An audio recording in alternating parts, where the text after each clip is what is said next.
नमस्कार विद्यार्थी मित्रांनो, welcome to Gurukul engineering academy. Welcome to this session. सगळ्यांचं या सेशनमध्ये स्वागत आहे.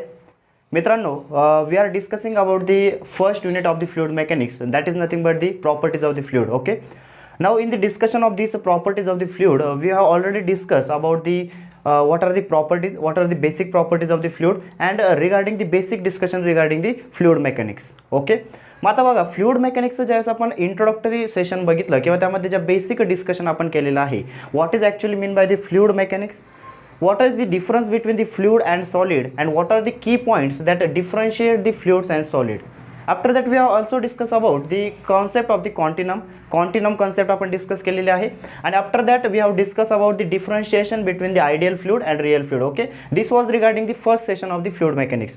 After that we have discuss about the some basic properties of the fluid. मग त्या बेसिक प्रॉपर्टीमध्ये आपण कोणकोणत्या प्रॉपर्टी बघितल्या होत्या? I hope you have all revise that properties. त्या कोणकोणत्या प्रॉपर्टीज आपण डिस्कस केल्या होत्या? Let me remember for you, let me revise for you. त्यामध्ये आपण काय बघितलं होतं बघा, फर्स्ट प्रॉपर्टी आपण बघितली होती, that is nothing but the mass density of the fluid. Now what is actually mass density of the fluid, त्यामध्ये त्याचे युनिट काय असणार आहे ते सगळं बेसिक डिस्कशन आपण केलं होतं. After that we have discuss about the weight density of the fluid. Weight density of the fluid आपण डिस्कस केली की ज्यामध्ये आपण जे ग्रॅव्हिटेशनल ॲक्सलरेशन आहे त्याचं काय करणं आहे, इन्क्लुजन करत आहे. After that we have discuss about the specific volume, compressibility. मग कॉम्प्रेसिबिलिटीमध्ये बल्क मॉड्युलस असेल, त्या सगळ्या गोष्टीविषयी आपण काय केलेलं आहे, बेसिक डिस्कशन केलेलं आहे. After the discussion of that आपण सगळ्यात इम्पॉर्टंट प्रॉपर्टी डिस्कस केली होती, that is nothing but the flow physics discuss केलं आणि नंतर विस्कोसिटी डिस्कस केली होती. आणि दॅट विस्कोसिटीच्या रिलेटेड आपण एक खूप इम्पॉर्टंट लॉ बघितला होता, that is nothing but the Newton's law of the viscosity. Okay, and Newton's law of viscosity ज्यावेळेस आपण बघितला त्यावेळेस आपण त्यात डिस्कस केलं होतं की जे रेट ऑफ डिफॉर्मेशन होत आहे किंवा अँग्युलर डिफॉर्मेशन होत आहे फ्लुइडमध्ये, how actually that angular deformation is getting happen over there. आणि त्याच्या रिलेटेड आपण जो काही न्यूटनचा लॉ ऑफ विस्कोसिटी बघितला होता. What does Newton's law states that, Newton's law of viscosity काय स्टेट्स करत होता? इफ यू रिमेंबर, आपण जे स्टेटमेंट बघितलं होतं त्यात सांगितलं होतं की जे काही शिअर स्ट्रेस तयार होत आहे ॲट एनी लेअर, ज्यावेळेस मी फ्लुइडमधले लेअर बाय लेअर डिस्कशन करतो तर कोणत्या पण लेअरवरती जी काही ॲट अ डिस्टन्स वाय जी काही शिअर स्ट्रेस तयार होत आहे, that shear stress is directly proportional to rate of the angular deformation. And we have also derived that rate of the angular deformation is nothing but directly proportional to the rate of the change of the velocity with respect to the distance. Okay, if you remember आपण काय discuss केलं होतं बघा, relation establish केलं होतं, that is nothing but the D alpha by D T is equal to D you by D Y. आणि त्याच्या बेसिसवरती आपण न्यूटन्स लॉ ऑफ त्याचं काही जे काही मॅथमॅटिकल एक्सप्रेशन आहे ते डिराईव्ह केलं होतं. In that we have seen that tau is equal to mu into D you by D Y. In that mu is nothing but the dynamic viscosity. मग dynamic viscosity unit काय आहे? In that unit, त्या युनिट्समध्ये परत मग MKS unit काय आहे, SI system unit काय आहे, त्यामध्ये परत आपण एक सेपरेट युनिट त्यामध्ये डिफाईन केलं होतं, that is nothing but the poise. मग पॉईज म्हणजे एक CGS युनिट काय आहे, तर हे सगळं डिस्कशन आपण त्यामध्ये केलेलं आहे. Okay, after that we have also discuss about the kinematic viscosity. Kinematic विस्कोसिटीबद्दल पण आपण तिथं डिस्कशन केलं होतं. त्यामध्ये आपण बघितलं होतं how we can relate the dynamic viscosity with the kinematic viscosity with the help of the density of the fluid. तिथं आपण बघितलं होतं that kinematic viscosity is nothing but equal to dynamic viscosity divide by the density of the fluid. Okay, हे सगळे basic relation आपण बघितले होते. Now this is time to apply that relations. जे काही आपण रिलेशन बघितलेले आहे ते सगळे फॉर्म्युलेज असतील किंवा लॉज असतील, तर त्याला आता न्यूमरिकलमध्ये त्याचं ॲप्लिकेशन कसं करायचं, that we are going to discuss in this session. Now in this session we are going to solve the number of problems as per your semester exam pattern. जे काही तुमचं सेमिस्टर एक्झाम पॅटर्नमध्ये ज्या पण टाईपचे numericals form होत आहे किंवा सिलेबसमध्ये ज्या पण टाईपचे न्यूमरिकल मेन्शन केलेले आहे, that all we are going to solve over here. तर वन बाय वन आपण काय करणार आहे, त्याला सॉल्व करून घेणार आहे. ओके, आय होप की जर तुम्ही अगोदरचे दोन्ही सेशन जर बघितले नसेल तर त्याला एकदा बघा, त्याला रिवाईज करा आणि नंतर ह्या प्रॉब्लेमकडे काय करा, तुम्ही नंतर हे प्रॉब्लेमचे लेक्चर्स बघा. ओके, कारण तुमचे बेसिक जर क्लिअर असेल किंवा ज्या काही आपण फर्स्ट 2 सेशनमध्ये कॉन्सेप्ट घेतल्या होत्या त्या कॉन्सेप्ट जर तुमचे क्लिअर असेल तर you can easily tackle with this numerical. Okay, हे न्यूमरिकल तुम्ही इझिली सॉल्व करू शकता. So let start numericals one by one आपण काय करूया, एक एक न्यूमरिकलला डिस्कस करूया. ओके, आता सगळ्यात इम्पॉर्टंट ज्यावेळेस पण तुम्ही कोणतं पण न्यूमरिकल सॉल्व करताय, आयदर फ्लुइड मेकॅनिक्स सब्जेक्ट असू द्या किंवा कोणता पण सब्जेक्ट असू द्या, ज्यावेळेस तुम्ही टेक्निकल सब्जेक्टच्या रिलेटेड तुम्ही कोणता पण प्रॉब्लेम सॉल्व करताय, न्यूमरिकल सॉल्व करताय, तर जी पण कन्सेप्ट तुम्हाला तिथं अप्लाय करायची आहे, on the basis of that concept you must be able to draw the diagram over there. कोणतं पण तुम्ही न्यूमरिकल ज्यावेळेस रीड करताय तर न्यूमरिकलमध्ये जो पण कॉन्सेप्ट मेन्शन केलेली आहे, जी पण तिथं डिस्क्रिप्शन दिलेलं आहे, तर त्याच्या बेसिसवरती तुम्हाला डायग्राम ड्रॉ करता आली पाहिजे. If you are able to draw the diagram that means your concepts are clear, and if you are able to draw the diagram you can easily tackle with this problems. तुम्ही easily त्या problem बरोबर tackle करू शकता. Okay, so let's start with this problem. आपला काय theory असणार आहे की first of all we will read the problem. सगळ्यात अगोदर आपण प्रॉब्लेमला रीड करूया. After that will see what is given data is there. तिथं कोणता डेटा दिलेला आहे त्याला आपण एकदा गिवन डेटा लिहूया, आणि त्यानंतर तिथं कोणती कॉन्सेप्ट अप्लाय होणार आहे ते आपण तिथं डिस्कशन करूया. And after that will apply the concept and solve the numerical. Okay, simple आहे. बघा आता फर्स्ट प्रॉब्लेम काय दिलेला आहे. In the first problem it is mention that what is mentioned over here. If you read the problem, 1 liter of the oil weighs 8 Newton. What is mentioned? 1 liter of the oil weighs 8 Newton. That means I want to know here what does it say. इथं व्यवस्थित लक्षात घ्या. 1 liter of the oil. What is meant by the 1 liter of the oil? That means they are discussing about the volume of the oil. Oil काहीतरी एक material आहे आणि त्याचा काय दिलेला आहे, व्हॉल्यूम दिलेला आहे. What is the volume over here? That is the 1 liter. Liter is the unit of the volume. आता हे तुम्हाला सगळ्यांना माहित आहे, बेसिक गोष्टी आहे बरोबर. यामध्ये बघा आता what is the given data. If you see over here the given data is that volume of the oil is equal to 1 liter. Okay, and I can convert this 1 liter into the meter cube, that is equal to 1 into 10 raised to minus 3 meter cube. Okay, simple conversion आहे. यामध्ये I think कोणालाही काही doubt नसेल.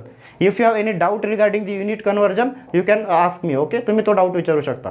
Now see over here काय दिलेलं आहे, volume of the oil दिलेला आहे. And again the second thing given over here that is nothing but the weight of the oil. Okay, weight of the oil दिलेला आहे. So I can write over here the weight of oil is equal to 8 Newton. Okay, so this is the given data. Now what they are asking the 3 quantities. आता इथं 3 basic quantities विचारलेले आहे, which are nothing but the properties of the fluid. आता बघा इथं जर तुम्ही काय विचारलं आहे ते जर बघितलं तर first one is the specific weight, second one is the specific volume, and third one is the relative density. These properties we have to calculate. जो काही गिवन डेटा आपल्याला दिलेला आहे त्याचा यूज करून ह्या 3 प्रॉपर्टीज आपल्याला कॅल्क्युलेट करायच्या आहे. And these are nothing but the basic properties of the fluid. मग यामध्ये वन बाय वन डिस्कशन करा. बघा फर्स्ट जे दिलेलं आहे specific weight. Now what is mean by the specific weight. Specific weight is nothing but the weight density. आपण त्याच्याविषयी already discussion केलेलं आहे.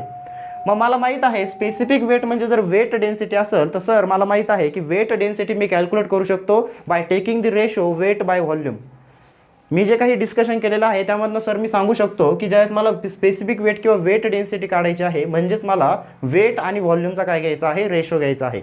Now let's take the ratio of the weight by volume. मग आता इथं बघा वेट किती दिलेला आहे रे, वेट दिलेला आहे 8 न्यूटन. व्हॉल्यूम किती दिलेला आहे, व्हॉल्यूम दिलेला आहे 1 × 10⁻³ मीटर क्यूब. ओके, आता कोणतं पण न्यूमरिकल सॉल्व करताना युनिट्समध्ये चुका करायच्या नाही आहे फर्स्ट थिंग. आणि सेकंड थिंग जे काही तुम्ही रेस टू फॅक्टर लिहिता आहे तर ते रेस टू फॅक्टर कन्वर्जनमध्ये चुका करायच्या नाही. ओके, तुमची कॉन्सेप्ट जरी क्लिअर असली आणि युनिट कन्वर्जनमध्ये चुका होत असेल, रेस टू फॅक्टरमध्ये चुका होत असेल तर ultimately you will be get 0 marks. Okay, तुम्हाला तिथं मार्क्स भेटणार नाही. आता बघा इथं लक्षात घ्या फर्स्ट क्वांटिटी आपल्याला कॅल्क्युलेट करायची आहे specific weight. Now I will calculate the specific weight. Now what is the specific weight. I know that specific weight is equal to weight divide by volume. मग सर वेट किती दिलेलं आहे इथं, sir इथं weight दिलेलं आहे 8 Newton. आणि जर व्हॉल्यूम जर बघितलं तर व्हॉल्यूम दिलेलं आहे 1 × 10⁻³ मीटर क्यूब. मग सर मी याला जर कॅल्क्युलेट जर केलं तर जो डिनॉमिनेटरला 10⁻³ आहे हा 10⁻³ न्यूमरेटरला जाणार आहे. So I will get that gamma is equal to 8 × 10⁻³ newton per metre cube. I can write it as 8000 newton per metre cube. Okay, I think याच्यामध्ये कोणालाही काही डाऊट नसेल. फक्त आपण एक रेशो घेतलेला आहे वेट बाय व्हॉल्यूम. ओके, जे की ऑलरेडी दिलेला आहे, वेट पण दिलेला आहे आणि व्हॉल्यूम पण दिलेला आहे. Okay, so this is nothing but the specific weight. Now next we have to calculate the specific volume. Now see over here what is the specific volume. आठवा बरं आपण स्पेसिफिक व्हॉल्यूममध्ये काय डिस्कशन केलं होतं. आपण स्पेसिफिक व्हॉल्यूममध्ये म्हटलं होतं की ज्यावेळेस मी लिक्विडचा स्पेसिफिक व्हॉल्यूम कॅल्क्युलेट करतोय in the calculation of the specific volume we are taking the reciprocal of the mass density. काय करत असतो आपण, मास डेन्सिटीचा रेसिप्रोकल घेत असतो. मग सर इथं तर मास डेन्सिटी दिलेली नाही आहे, so we can calculate the mass density. Mass density आपण काय करू शकतो, कॅल्क्युलेट करू शकतो. आता व्यवस्थित लक्षात घ्या सर, मी जर बेसिक फॉर्म्युला जर आठवले तर बेसिक फॉर्म्युला मला सांगितलं होतं की that gamma that is specific weight is equal to rho × g. So sir from here I can write that rho is equal to gamma by g. Okay, so I can write this relation rho is equal to gamma by g. मग याच्यामधलं gamma already मला भेटलेला आहे, जे काही specific weight आहे किंवा weight density जे आहे ते ऑलरेडी मला भेटलेले आहे की ते आहे 8000 newton per metre cube. So if I divide it by g, that is the acceleration due to gravity, I can calculate the mass density. बरोबर, ही जी काही रो आहे मास डेन्सिटी आहे ते मी काय करू शकतो, कॅल्क्युलेट करू शकतो. सो लेट्स कॅल्क्युलेट करा. मग कसं कॅल्क्युलेट करणार? So that mass density will be equal to rho will be equal to gamma divided by g. And what is gamma? Gamma is given, that is the 8000 Newton per meter cube, right? And divided by g करायचं आहे, म्हणजे g किती असणार आहे 9.81. आता याच्यामध्ये एक गोष्ट लक्षात ठेवा, if in the question not the value of the acceleration due to gravity is not mention, you will take 9.81. If it is specifically mentioned 10 meter per second square, then you will take that value. Okay. आता इथं बघा, जो problem आपल्याला दिलेला आहे, in that problem they have not mentioned about the acceleration due to gravity. Acceleration due to gravity ची जी value आहे जी त्यांनी इथं मेन्शन केलेली नाहीये. So what will take? Will take the 9.81 metre per second square. Okay. Now see over here, तुम्ही calculator सोबत ठेवा. Calculator सोबत ठेवून काय करा, जे काही आहे ते कॅल्क्युलेशन करा. ओके. आता इथं काय कॅल्क्युलेशन करायचं आहे? Rho is equal to gamma by g is equal to 8000 by 9.81. If you calculate this one, you will get is equal to 815.49. काय म्हणतो मी? 815.49. Now the discussion about the unit. आता इथं लक्षात घ्या, मी जे गॅमा बाय जी केलेलं आहे, जे गॅमाचं युनिट किती होतं रे? गॅमाचं युनिट होतं newton per metre cube. Now if I divide by g, that is the acceleration due to gravity, what will be the unit of this density? सांगा, what will be the unit of this density? Yes, right. What will be the unit? Obviously that unit will be kg per metre cube. कारण का इथं gamma जर बघितलं तर it is in the Newton per metre cube, आणि न्यूटनला जर तुम्ही acceleration due to ग्रॅव्हिटीनं जर डिवाइड करत असाल तर obviously it will be get converted in to the kg. मग त्याचं युनिट काय असणार आहे? Obviously kg per metre cube. So this unit will be over here kg per metre cube. Unit कन्वर्जनकडे व्यवस्थित लक्ष द्यायचं आहे, तिथं चुका होऊन द्यायच्या नाही. Okay. Now see over here. आता ॲक्च्युली आपल्याला कॅल्क्युलेट काय करायचं होतं? आपल्याला ॲक्च्युली कॅल्क्युलेट करायचं होतं स्पेसिफिक व्हॉल्यूम, पण आपण फाइंड काय केलं? We have found the mass density of the fluid. जो काही ऑइल आहे त्या ऑइलची मास डेन्सिटी आपण फाइंड केलेली आहे. मग त्याचा जर रेसिप्रोकल मी जर घेतला तर I will get what? Specific volume. मला काय भेटणार आहे? स्पेसिफिक व्हॉल्यूम भेटणार आहे. So I will take the 1 by rho. Okay. मग आता इथं लक्षात घ्या, so I want to calculate the specific volume. So if I want to calculate the specific volume, I will take the reciprocal of the mass density, and mass density how much? 815.49. so 1 by 815.49. आता हा specific volume जर तुम्ही calculate केला तर you will get 1.25 into 10⁻⁴. What I am saying? 1.25 into 10⁻⁴ metre cube per kg. मग आता sir हे metre cube per kg unit कसं काय आलं? बघा इथं आपण कशाचं रेसिप्रोकल घेतलेलं आहे? We have taken the reciprocal of the mass density, and डेन्सिटीचं युनिट काय आहे? kg per metre cube. मग ऑब्वियसली तुम्ही जर रेसिप्रोकल घेत असाल तर unit will be what? Metre cube per kg. Okay. So this is regarding this second calculation. Second आपण स्पेसिफिक व्हॉल्यूम इथं कॅल्क्युलेट केलेला आहे. Okay, clear. So now we have to calculate the third quantity, आणि third quantity आपल्याला काय विचारलेली आहे? Relative density. Sir now what is relative density? We have already discuss that. Okay. Now that relative density is nothing but the specific gravity. ते relative densities म्हणजे काय calculate करायचं आहे आपल्याला? Specific gravity. मग sir what is specific gravity? Sir specific gravity is nothing but the ratio of the density of that particular fluid to the density of the standard fluid. मग आता sir standard fluid काय असणार आहे? Sir obviously the standard fluid for the liquid will be taken as the water. Okay. वॉटरला आपण तिथं standard fluid म्हणून घेणार आहे. मग इथं वॉटरला जर तुम्हाला स्टँडर्ड फ्लुइड घ्यायचं असेल तर you must know the mass density of the water. वॉटरची जे काही मास डेन्सिटी आहे ती तुम्हाला माहीत असली पाहिजे. So we know that from our basic knowledge that the mass density of the water is nothing but the 1000 kg per metre cube. Clear. जर तुम्हाला मेन्शन केलं नसेल तर तुम्ही किती घेणार आहे? 1000 kg per metre cube. Okay. Now see over here, if you take the mass density of the water, so I will write over here the mass density of the water, that is rho W is equal to 1000 kg per metre cube. मग sir मला calculate काय करायचं आहे? Calculate करायचं आहे relative density. मग sir relative density म्हणजे specific gravity, आणि स्पेसिफिक ग्रॅव्हिटी कॅल्क्युलेट करताना that is denoted by the g. It will be equal to the mass density of that specific fluid. आता इथं स्पेसिफिक फ्लुइड कोणतं दिलेलं आहे? एक ऑइल दिलेलं आहे. बरोबर. आणि या ऑइलची मास डेन्सिटी सर मी कॅल्क्युलेट केली, ती किती भेटलेली आहे? 815.49 kg per metre cube. So I will write over here that will be 815. 49 kg per meter cube. Divide by, what will be the divide? Divide will be the standard fluid, that is nothing but the water, that is nothing but the 1000. Clear? So 1000 kg per meter cube. Now obviously here the kg per meter cube will get cancelled, and what we will get? We will get that G is equal to 0.815, right? So what will be the relative density? That relative density will be 0.815. Sir, what is the unit of this relative density? सांगा, या relative डेन्सिटीचं unit काय असणार आहे? Yes right, there will be no unit. काय unit नसणार आहे? Because it is the ratio of the same quantity. Same क्वांटिटीचा आपण रेशो घेतलेला आहे. So kg per metre cube already getting cancel over there. So that why this is having the no unit, this is the dimensionless. Okay, so what is the specific gravity? That is G is equal to 0.815. Clear झालं? मग first प्रॉब्लेममध्ये आपल्याला ज्या काही 3 basic quantity विचारल्या होत्या त्या आपण इथं काय केलेल्या आहे? कॅल्क्युलेट केलेल्या आहे. Okay, from the given data. Given data काय दिलेला होता? एक ऑइल होतं ज्याचा व्हॉल्यूम दिला होता आणि वेट दिलं होतं. ओके, हे सिंपल, सगळ्यात सिंपल कॅल्क्युलेशन आपण केलेलं आहे. ओके, सो ज्यांनी तुम्ही काय करा, ह्या प्रॉब्लेमला नोट डाऊन करून घ्या. If you have any doubt you can ask me. या प्रॉब्लेमला काय करतो मी, by pausing the lecture you can note down this one. I will solve the second problem. Okay, आपण सेकंड प्रॉब्लेम सॉल्व करूया. So let's see. सगळ्यात अगोदर जो सेकंड प्रॉब्लेम आहे त्याला व्यवस्थित रीड करा. Read the second problem carefully आणि तुमच्या पद्धतीनं सॉल्व करण्याचा ट्राय करा. ओके, व्हिडिओ पॉज करा आणि तुमच्या पद्धतीने सॉल्व करण्याचा ट्राय करा. If you are getting doubt then you can watch the lecture. Okay, so आता नेक्स्ट बघा. Read the problem carefully. What this problem saying?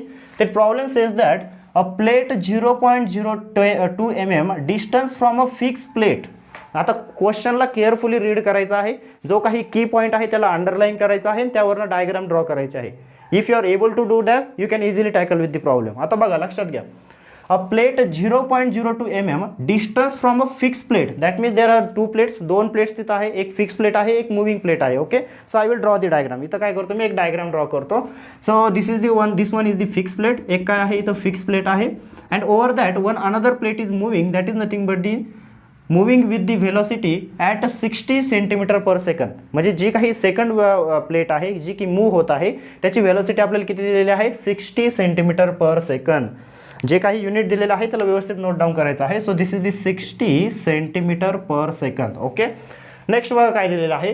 It requires a force of 3 newton per metre square. How much force is given? 3 newton per metre square. Now see over here, if they are talking about the 3 newton per metre square that means they are asking about the stress.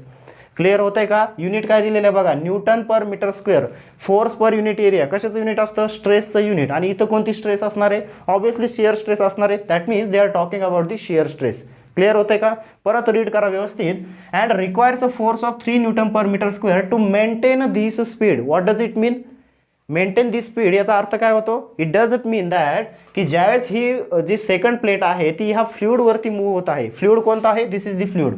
हे काय आहे इथं? Fluid आहे. आणि या फ्लुइडच्या top सरफेसवरती एक काय होत आहे? प्लेट मूव्ह होत आहे. ओके, या फ्लुइडच्या टॉप सरफेसवरती इथं एक प्लेट मूव्ह होत आहे आणि ही जी प्लेट मूव्ह होत आहे त्या प्लेटच्या बॉटमला हे जे काही इथं फ्लुइड आहे त्यामुळे काय होत आहे? शिअर फोर्स तयार होत आहे. And because of that shear force the shear stress is getting generated. त्या शिअर फोर्समुळे तिथं काय होत आहे? शिअर स्ट्रेस तयार होत आहे. So let me elaborate it clearly. तुम्हाला क्लिअरली मी इलॅबोरेट करतो. For example this is a fix plate. ही काय आहे? एक फिक्स प्लेट आहे आणि या फिक्स प्लेटच्या वरती एक ही मूव्हिंग प्लेट आहे. बरोबर. आता बघा, सपोज हा पेपर काय आहे? एक फिक्स प्लेट आहे आणि हा डस्टर काय आहे? एक मूव्हिंग प्लेट आहे.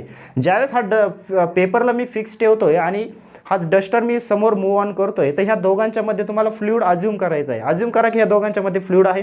मग ज्यावेळेस ही प्लेट याच्यावरती मूव्ह ऑन होणार आहे तर त्यावेळेस ह्याच्यामधलं जे फ्लुइड आहे, फ्लुइड पार्टिकल्स आहे त्यामध्ये आणि हा जो डस्टर आहे किंवा मूव्हिंग प्लेट आहे याच्यामध्ये काय होणार आहे? Obviously friction will be generated over there and because of the friction shear force will be there and because of the shear force the shear stress will be there.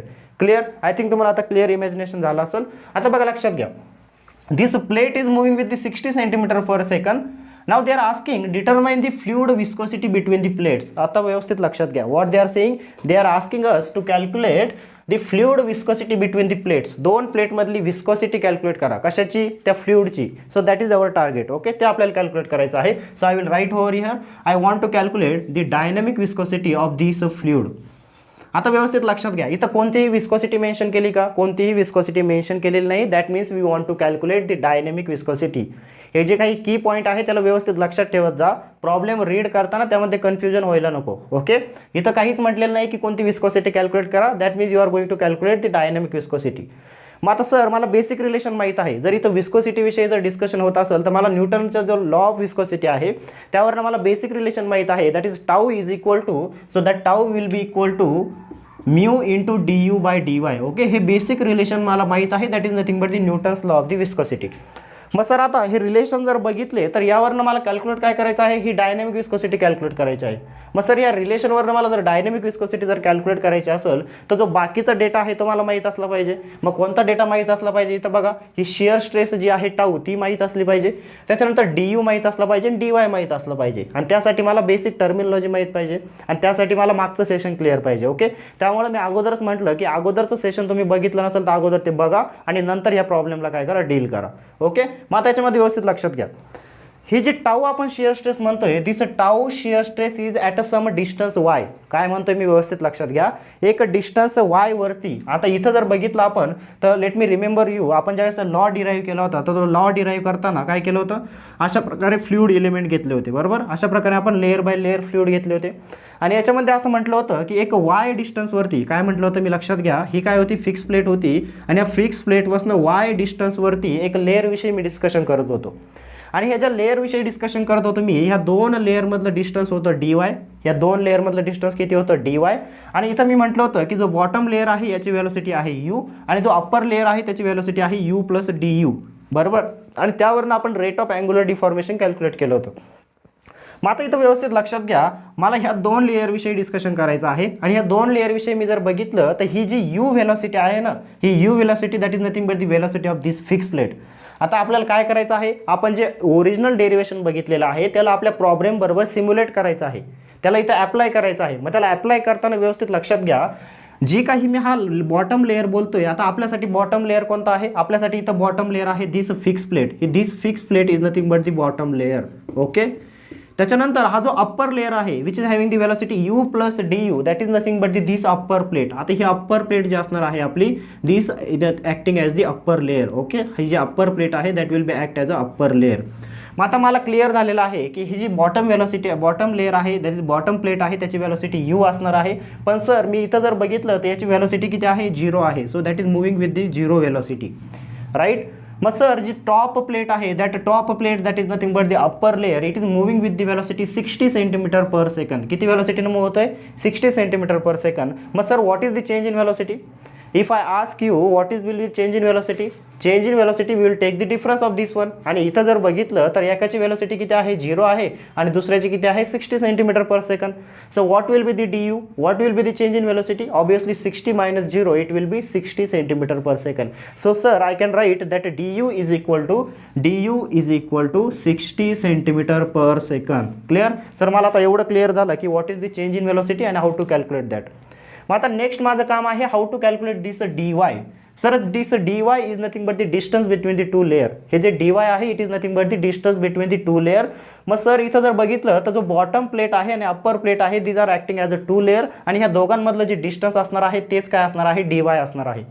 तेच काय असणार आहे? D Y असणार आहे. मग sir इथं D Y दिलेला आहे का? दिलेला आहे. काय म्हटलंय बघा, अ plate 0.02 mm distance from a fix plate. म्हणजेच हे जे डिस्टन्स आहे ह्या दोन प्लेटचं जे डिस्टन्स आहे हे किती आहे रे? This is nothing but the 0.02 mm. Unit व्यवस्थित लक्षात घ्यायचे. This is nothing but the 0.02 mm. Clear? Now next see. Next what is given? Next it is given that this plate requires a force of 3 Newton per meter square to maintain its speed. आता याचा अर्थ काय होतो व्यवस्थित लक्षात घ्या. मी आत्ताच सांगितलं की ज्यावेळेस टॉप प्लेट मूव्ह होते तर त्याच्यामध्ये फ्रिक्शन जनरेट होतं, शिअर स्ट्रेस तयार होते. मग ही टॉप प्लेट ज्यावेळेस मूव्ह होते त्याच्या बॉटमला जी शिअर स्ट्रेस तयार होत आहे ती आपल्याला डायरेक्टली दिलेली आहे. आणि किती दिलेली आहे? That is nothing but the 3 Newton per meter square. So okay, so I will write over here. मी त्याचं काय करतो? गिवन डेटा म्हणून इथं राईट करतो. ओके, सो जे गिवन डेटा आपल्याला दिलेला आहे त्याला अगोदर राईट करून घ्या. So what is given? That tau is equal to 3 Newton per meter square. मग सर आणखी काय डेटा दिलेला आहे? इथं डी वाय दिलेला आहे. किती दिलेला आहे? 0.02 mm. So that dy will be equal to 0.02 mm. So I can write this law over here. जो काही न्यूटन्स लॉ ऑफ विस्कोसिटी आता तो मी अप्लाय करू शकतो आणि डायनॅमिक विस्कोसिटी कॅल्क्युलेट करू शकतो. का? कारण मला टाऊ भेटलेला आहे, डी यू भेटलेला आहे, डी वाय भेटलेला आहे. ओके, मग आता मला फक्त बेसिक कॅल्क्युलेशन परफॉर्म करायचे आहे. पण हे बेसिक कॅल्क्युलेशन परफॉर्म करताना you must remember that unit should be same. दोन्ही साईडचे युनिट सेम असले पाहिजे. ओके, मग त्यासाठी बघा आपण ज्यावेळेस बेसिक लॉ डिस्कस केला in the S I unit, तर एस आय युनिटमध्ये आपण म्हटलं होतं की टाऊ न्यूटन पर मीटर स्क्वेअरमध्ये आहे. Okay, that is in newton per metre square. But this d u it is given in the 60 centimetre per second. I will convert it in to the metre per second. मग metre per सेकंडमध्ये कसं convert करणार? Multiply by 10⁻⁻² और divide by 100. मग किती येणार ते? That is nothing but the 0.6 metre per second. Clear? त्याच्यानंतर नेक्स्ट बघा, डी वाय जो आपल्याला दिलेला आहे, डी वाय इज 0.02 mm. मीटरमध्ये कन्वर्ट करा. मीटरमध्ये कन्वर्ट केलं तर काय भेटेल तुम्हाला? That is nothing but the 0.02 into 10⁻³ metre. मग आता सगळे युनिट कन्वर्जन सर मी केलेले आहे. आता मला फक्त काय करायचं आहे? बेसिक कॅल्क्युलेशन करायचे आहे. मग कॅल्क्युलेशन कसं करणार? लॉ दिलेला आहे, tau is equal to mu into D you by D Y. So I will write over here that tau is given how much? 3 newton per metre square. Next बघा, mu किती दिलेला आहे मला calculate करायचं आहे, into D U. D U किती दिलेला आहे? 0.6 metre per second. Into D Y, how much D Y? That is 0.02 into 10⁻³ metre. Okay, so I can perform this basic calculation that mu will be equal to 3 into 0.02 into 10⁻³ divide by 0.6. मग आता sir मी सगळे जे unit इथं घेतलेले आहे that all units are in this S I units. मग सगळे S I unit जर असतील तर डायनॅमिक विस्कोसिटीचं जे युनिट भेटणार आहे that will also be S I unit. And what will be that unit? That unit will be newton second per metre square. Okay, आपण already हे युनिट डिस्कशन केलेलं आहे. मग आता हे जे कॅल्क्युलेशन जर तुम्ही केलं 3 इंटू 0.02 इंटू 10⁻³ डिवाइड बाय 0.6, तर तुम्हाला इथं व्हॅल्यू भेटेल that is mu is equal to 1 into 10⁻⁴. That mu will be equal to 1 into 10⁻⁴ newton second per metre square. Simple calculation आहे बघा. 3 into 0.02 how much it will be? It will be 0.06. And that 0.06 divide by 0.6 it will be 0.1. And that 0.1 into 10⁻³ that will be equal to 10⁻⁴.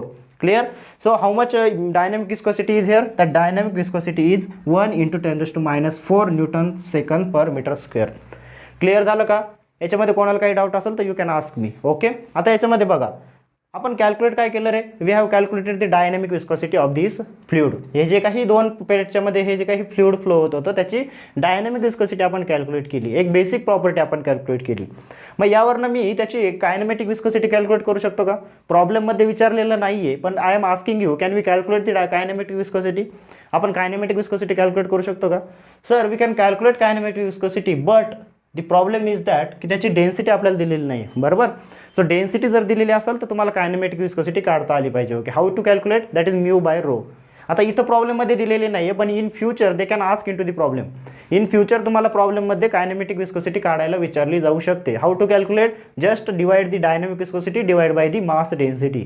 आणि kinematic viscosity जर त्यांना जर विचारायची असेल तर ते ऑब्वियसली तुम्हाला मास डेन्सिटी प्रोव्हाइड करणार आहे. Okay, so this is about this second problem. Now see the third problem. Third problem काय आहे? व्यवस्थित रीड करा, एकदम केअरफुली रीड करायचं आहे, लाईन बाय लाईन रीड करायचं आहे. आणि जे काही प्रॉब्लेम्स वाटत आहे तुम्हाला, जो काही की पॉईंट वाटतोय तर त्या की पॉईंटला काय करायचं आहे? अंडरलाईन करायचं आहे. Okay, so see read the problem carefully. What that problem says?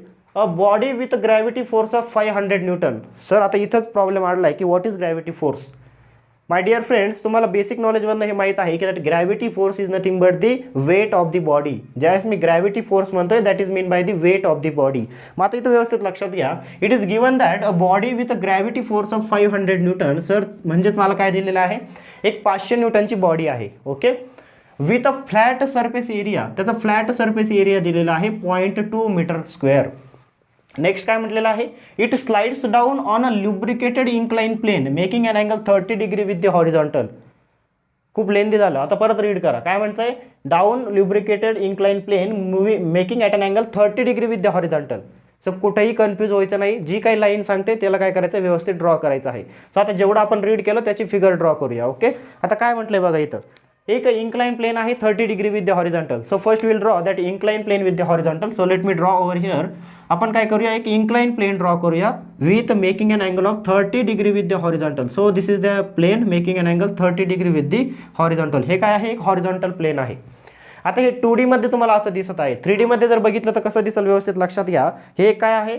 एक आहे इन्क्लाइन प्लेन, आणि या इन्क्लाइन प्लेनवरती आपली बॉडी आहे. This body is like this. Clear होत आहे का? हे असा एक इन्क्लाइन प्लेन आहे which is make an angle 30 degree with the horizontal, आणि त्याच्यावरती आपण ही बॉडी ठेवलेली आहे की ज्याचं वेट किती आहे 500 न्यूटन. पण आता हे जे काही इन्क्लाइन प्लेन आहे आणि ही जी काही बॉडी आहे त्याच्या इंटरनली ही जी व्हाईट कलरची तुम्हाला दिसते that internally the film is there. त्याच्यामध्ये काय आहे फ्लुइड आहे, त्या फ्लुइडच्या वरती ही बॉडी काय होत आहे स्लाइड होत आहे. ओके, आय थिंक आता तुम्हाला क्लिअर इमॅजिनेशन आलं असेल. मग आता लेट्स ड्रॉ दी फिगर. बघा इथं हे हॉरिझॉन्टल प्लेन इन्क्लाइन प्लेन आहे. त्या इन्क्लाइन प्लेनवरती एक बॉडी आहे and that is nothing but the having weight 500 newton. आता इथं ह्या दोघांच्या मधलं जे काही फ्लुइड आहे I will show it with the blue colour. Okay, blue कलरनं मी इथं शो करतो याच्यामधलं जे काही फ्लुइड आहे. So this is like this. Okay, तर अशा प्रकारे काय आहे या दोघांच्या मध्ये फ्लुइड आहे. नेक्स्ट काय म्हटलेलं आहे बघा की हा जो बॉडीचा सरफेस एरिया आहे, ही जी काही बॉडी आहे, so let me show over here, ही जी काही बॉडी आहे याच्यावरती, तर याचा जो बॉटम सरफेस एरिया आहे तो किती दिलेला आहे रे 0.2 metre square. So I will write over here the given area that is A is equal to 0.2 metre square. आणखी काय गिवन डेटा दिलेला आहे weight of the body is equal to 500 newton. आता नेक्स्ट रीड करा. Next काय दिलेलं आहे if the viscosity of 0.1 kg second per metre square. Sir kg second per metre स्क्वेअरमध्ये विस्कोसिटी दिलेली आहे, म्हणजे कोणती विस्कोसिटी दिलेली आहे युनिट आठवा विस्कोसिटीचं काय युनिट दिलेलं होतं. जर मला kg सेकंड पर मीटर स्क्वेअरमध्ये विस्कोसिटी जर मेन्शन केली असेल तर ती कोणती विस्कोसिटी आहे. Either it is a dynamic viscosity or kinematic viscosity. Yes right, obviously it will be a dynamic viscosity. कारण बघा डायनॅमिक विस्कोसिटीचं आपण युनिट बघितलं होतं newton second per metre square. फक्त इथं मेन्शन करताना काय केलेलं आहे kg second per metre square. Clear. So I will write over here given data is mu, that is the dynamic viscosity is equal to 0.1 kg second per meter square. Next म्हटलेलं आहे body speed is 1 metre per second. म्हणजे आता इथं व्यवस्थित लक्षात घ्या ही जी काही इन्क्लाइन प्लेनवरती बॉडी आहे ही बॉडी एक काहीतरी व्हेलॉसिटीनं मूव्ह होत आहे and that velocity mu that is velocity U is equal to 1 metre per second. Clear होत आहे का. त्याच्यानंतर आता नेक्स्ट बघा आणि विचारलं काय आहे determine the lubricant film thickness. Sir आता ही लुब्रिकंट फिल्म थिकनेस काय आहे इथं बघा ही जी बॉडी आहे this body is moving on this fluid. इथं हे जे ब्ल्यू कलरनं शो केलेलं आहे this blue colour is nothing but the fluid. हे ब्ल्यू कलरनं जे शो केलेलं आहे दोन बॉडीच्या मध्ये this is nothing but the fluid. हे काय आहे लुब्रिकंट फ्लुइड आहे. This is the lubricant fluid. आणि या लुब्रिकंट फ्लुइडची थिकनेस आपल्याला विचारलेली आहे. That means they are asking about this thickness. ह्या टी विषयी ते आपल्याला काय करताय कॅल्क्युलेशन विचारताय. क्लिअर. मग आता व्यवस्थित लक्षात घ्या इथं कोणता लॉ अप्लाय होणार आहे obviously Newton's law of viscosity apply होणार आहे. पण कसा होणार आहे ते व्यवस्थित लक्षात घ्या. मला सांगा आपण ज्यावेळेस सेकंड प्रॉब्लेम डिस्कस केला तर त्यामध्ये म्हटलं होतं की एक जो लोअर प्लेट आहे ती लोअर लेअर म्हणून ॲक्ट होणार आहे, जी अप्पर प्लेट आहे ती अप्पर लेअर म्हणून ॲक्ट होणार आहे. मग आता इथं जर बघितलं तर tell me which is upper layer आणि which is a bottom layer. इथं ही आपण डायग्राम जी ड्रॉ केलेली आहे त्यामध्ये व्यवस्थित इमॅजिन करा कोणता बॉटम लेअर आहे आणि कोणता अप्पर लेअर आहे. So let me draw over here. तुमच्यासाठी मी इथं राईट करतो बघा this will act as a bottom layer. हा जो काही इन्क्लाइन सरफेस आहे that incline surface will act as a bottom layer or bottom surface. Clear होत आहे.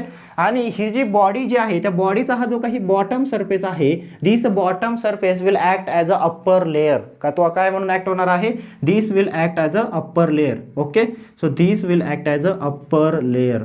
आय थिंक आता तुम्हाला हे क्लिअर झालं असेल. मग सर बॉटम लेअर आणि अप्पर लेअर जर क्लिअर झालं तर मला माहीत आहे याच्यामधली जो डिफरन्स जो आहे that difference is nothing but the thickness and that thickness is nothing but the D Y. हा थिकनेसचा जो टी आहे तोच काय असणार आहे डी वाय असणार आहे. ओके.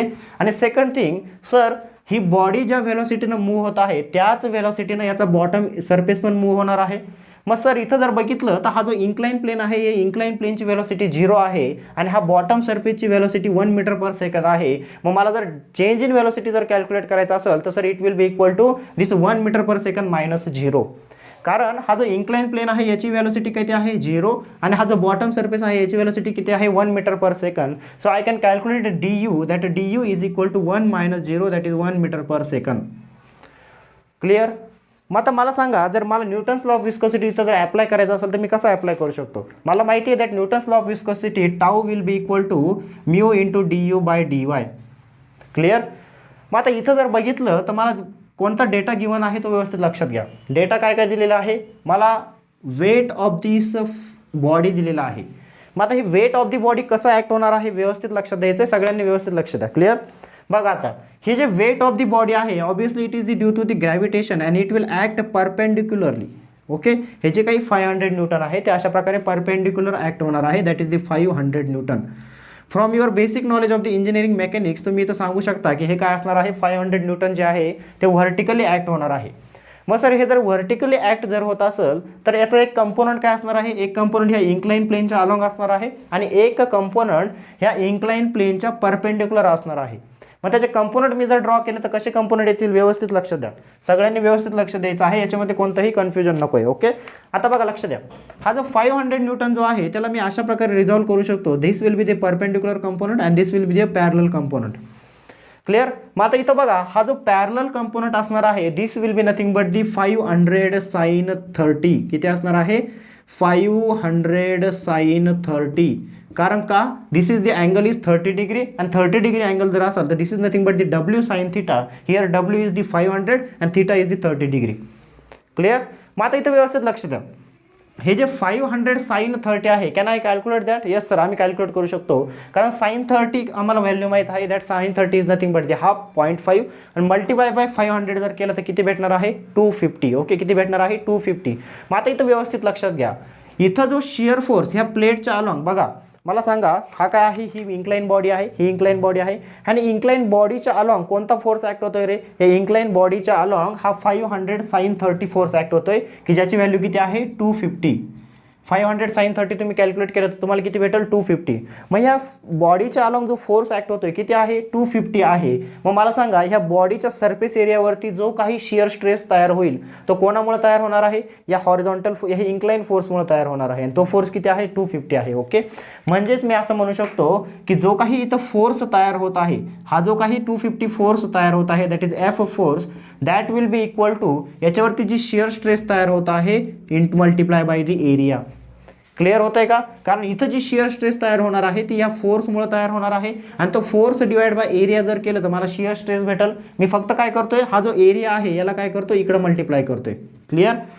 मग सर इथं जर बघितलं तर force is equal to tau into area. Now I can write this F force. F force मला काय दिलेला आहे, before that see over here, हा जो काही शिअर स्ट्रेस आहे टाऊ, याचं मला रिलेशन माहीत आहे का? Yes sir, I know the relation that tau is equal to mu into du by dy. So see over here that tau I can write mu into du by dy multiply by the area. Clear झालं का? आता clear झालेलं आहे. आता व्यवस्थित लक्षात घ्या, मला सांगा किती फोर्स आहे रे इथं की जो इथं शिअर स्ट्रेस तयार करतोय, सर 250. किती आहे, 250. इथं तुम्ही तोच फोर्स घेणार जो काय आहे बॉडीच्या अलॉंग आहे. आता बघा हा जो सेकंड कंपोनंट आहे जो की 500 cos 30 येणार आहे तो परपेंडिक्युलर डायरेक्शनला आहे, तो कंपोनंट तुम्ही घेणार नाही. मग इथं F किती आला, 250, that will be equal to mu is given 0.1 kg second per metre square. Now I want to convert that into the newton second per metre square. मग kg सेकंड पर मीटर स्क्वेअरला तुम्हाला जर Newton second per metre स्क्वेअरमध्ये जर convert करायचं असेल तर you will multiply by the 9.81. Clear. So I will multiply over here by the 9.81. So I will get that will be equal to 0.981 Newton second per meter square. Clear.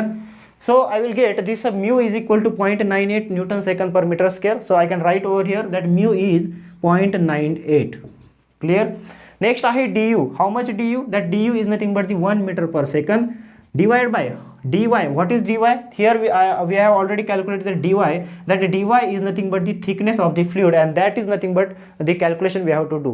हेच calculation आपल्याला काय करायचं आहे, calculate करायचं आहे. So I will divide it by the dy. That is nothing but the thickness. आता ही जी dy जी thickness आहे त्याला मी काय डिनोट करतो, I will denote it by the t. त्याला मी t न डिनोट करतो. Multiply by the area. How much area is given? 0.2 meter square. So I will multiply it by the 0.2.